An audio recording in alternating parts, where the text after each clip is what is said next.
মাহে রমজান মাস, সিয়াম সাধনার মাস, বরকতের মাস, কল্যাণের মাস, মাগফিরাতের মাস, জান্নাতে যাওয়ার মাস।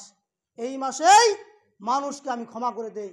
কবরের ভিতরে যারা শায়িত আছে তারা হাহাকার হয়ে আছে, অধীর আগ্রহে ডাকছে, আমার কোন বান্দা, আমার কোন বান্দি, আমার কোন ছেলে মেয়ে আমার জন্য দান করে, আমার জন্য সিয়াম সাধনা করে, আমার জন্য সে দোয়া করে, অধীর আগ্রহে তারা কাঁদছে আর চেয়ে আছে দুনিয়াবাসীর জন্য।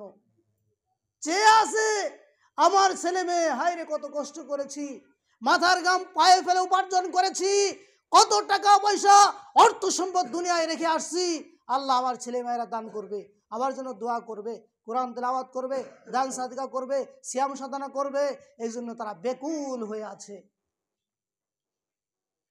আর সেই মুসলমান আমরা ভুলে গেলাম, খেলনা নিয়ে, দুনিয়া নিয়ে, ছেলে মেয়ে নাই নাতি নিয়ে আমরা ভুলে গেলাম দুনিয়া, পরকাল ভুলে গেলাম, দুনিয়া নিয়ে আনন্দ ফুর্তি করতেছি, গান বাদ্যযন্ত্র সব ভরে গেল পাপে।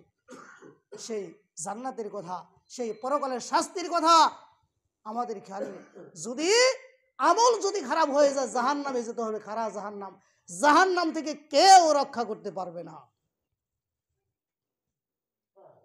বিষয়বস্তু বলছি যে আগে, যে এত বিষয়বস্তু নিয়ে আসলে ওয়াজ করা যায় না, তারপরেও আমি টাচ দিয়ে গেলাম যে জাহান্নামের শাস্তি কত কঠিন হবে, জাহান্নামীদের কি অবস্থা হবে, তারপরে দান সাদকা করতে হবে, রমজানের সিয়াম সাধনা করতে হবে, আগে থেকেই প্রস্তুতি নিতে হবে।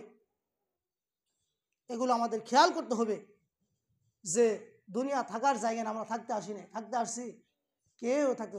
আল্লাহ নবী বলেন লাউ নাজাতু সাআদ ইবনে মুআজ, আমার সাহাবীদের মধ্যে যদি কেউ নাজাত পায় সাআদ ইবনে মুআজ রাদিয়াল্লাহু তাআলা নাজাত পাবে। হযরত সাআদ রাদিয়াল্লাহু তাআলা একদিন মারা গেলেন, মারা যাওয়ার সঙ্গে সঙ্গে আসমানের দরজা, আল্লাহর আরশ থরথর করে কেঁপে উঠেছিল। আল্লাহ খুশি হয়ে ৭০,০০০ ফেরেশতা অবতীর্ণ করেছিলেন পৃথিবীতে, তার প্রতি সাকিনা নাজিল করেছিলেন, আকাশের দ্বার সমূহ খুলে দেওয়া হয়েছিল সাআদ ইবনে মুআজ রাদিয়াল্লাহু তাআলা। তিনি ৩০ বছরে ইসলাম গ্রহণ করেছিলেন, ৩৬ বছরে তিনি ইন্তিকাল করেছিলেন। এই ৬ বছরে তিনি কি আমল করেছেন বলেন?